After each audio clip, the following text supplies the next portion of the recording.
मातरम इनके खून में लिखा जाता है। तो कोई नहीं कहता वो हिंदू था या वो मुसलमान, लेकिन कहते जरूर हैं कि मरने वाले बोल रहे थे हिंदगान की बोलियां। और आओ आओ लोगों, आंख में भर लो पानी। आज जिन जो शहीद हुए हैं आज उनकी याद करो कुर्बानी। किसने कहा उसमें हिंदू था, किसने कहा उसमें मुसलमान था, किसने कहा कि अब्दुल हमीद एक मुसलमान था? सिर्फ एक ही कहा कि जाबाज सिपाही हिंदुस्तान का था। हम तो उसको हिंदुस्तान का सिपाही कहते हैं। और मोदी के लिए कहा जाता है कि फौज सारी मोदी की है। अब फौज भी मोदी की हो गई, अब कोर्ट भी मोदी का हो गया, अब इलेक्शन कमीशन भी मोदी का हो गया, अब मीडिया भी मोदी का हो गया।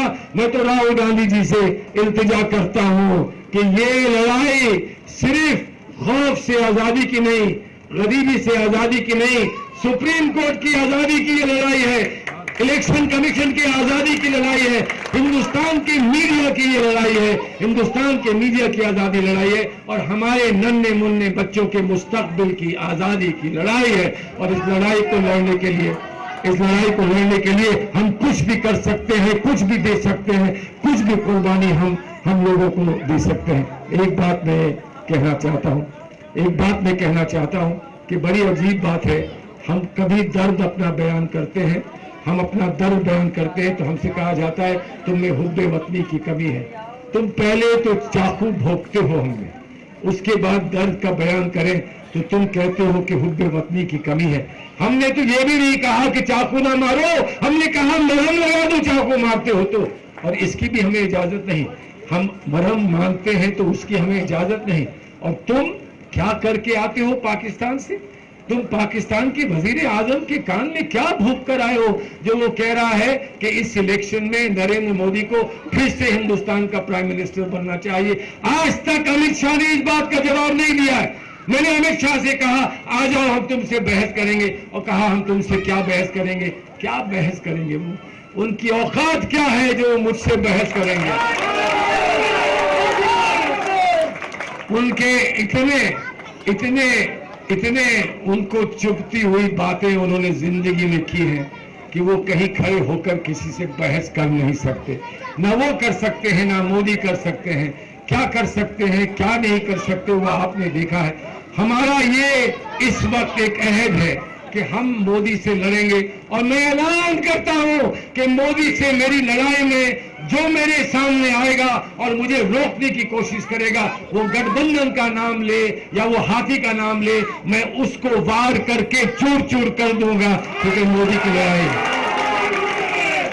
कांग्रेस पार्टी का शिकार है। और कांग्रेस पार्टी का एक पैगाम बड़ा सीधा साधा है। मायावती 38 सीटों पे 38 सीटों पे लड़ रही, 38 सीटों पे लड़ रही है। कितनी आएंगी? 15, 16, 18, बहुत आए तो 18 आएंगी। राहुल गांधी की कितनी आएंगी? 155, 160, 165। तो वो कमरे में बैठकर राहुल गांधी से कहेंगी कि अरे अब तो दुम को कुत्ता हिलाने दो। कुत्ता दुम को क्या हिलाएगा? 156, 156 और 15, 156, 155 और 18। इसका फैसला कौन करेगा? इसका फैसला कौन करेगा?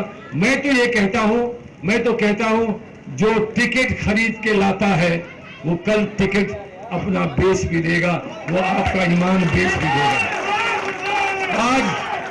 आज ईमान खरीदने की कोशिश की है, कल वो आपका ईमान बेच भी देगा। ये जुल्म मत करना इस मुल्क पर, ये जुल्म मत करना फर्खाबाद पर, ये जुल्म मत करना इंसानियत पे कि कल तुमसे कोई कहे कि ईमान इतना हल्का है, ईमान इतना फीका है, ईमान इतना सस्ता है। ये जुल्म ना करना, ये मुझे आपसे इल्तिजा करनी है।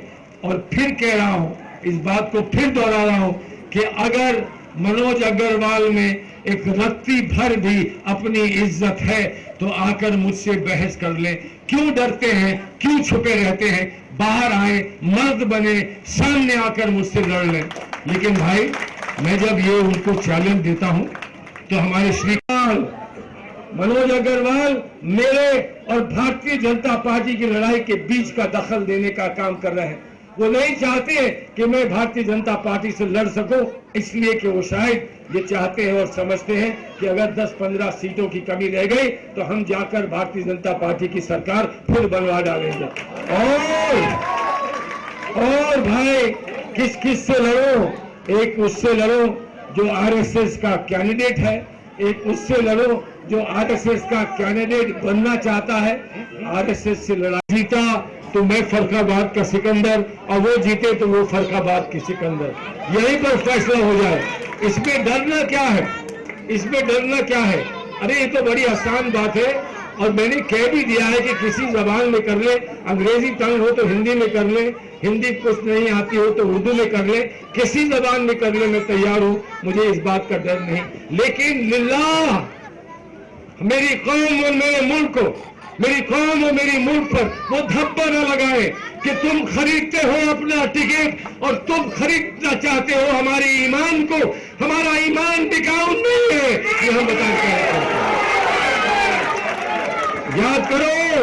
याद करो गब्बर सिंह ने कहा था, जो डर गया वो मर गया। और मनोज अग्रवाल, मैं तुमसे कह रहा हूं, हमारी कौम में जो बिक गया वो मर गया, वो कौम के लिए कोई बचा नहीं। और अगर कहते हो कि मुसलमान का वोट तुम्हारे साथ है तो आओ ना मुझसे बहस करो और बताओ कहां तुम्हारे साथ है। अगर तुम कहते हो कि यादवों का वोट तुम्हारे साथ है तो आओ ना मुझसे बहस करो और बताओ किस गांव में तुम्हारे साथ है। दूध पीकर यादवों से रिश्ता बनाया है, यादवों से दूध पीकर मैंने रिश्ता बनाया है, और तुम्हारी तरह दूध में पानी नहीं डाला था उन्होंने। फिर बताओ शाक्य समाज में चलो, बताओ कि शाक्य समाज में तुम्हारा कौन और मेरा कौन। चलो गंगवार समाज में चलते हैं, तुम्हारा कौन और हमारा कौन। चलो हम SC ST में मिलते हैं, वहां तुम्हारा कौन और हमारा कौन। बताओ वाल्मीकि समाज में तुम्हारा कौन और हमारा कौन। बताओ बाथम समाज में तुम्हारी शहर, इसी शहर की नालियां उन्होंने देखी है, इसी शहर के हालात उन्होंने देखे हैं। मैं उनसे कहता हूं शहर को भूल जाओ, आइए आज हिंदुस्तान की अक़लियत के 5 मुद्दों पर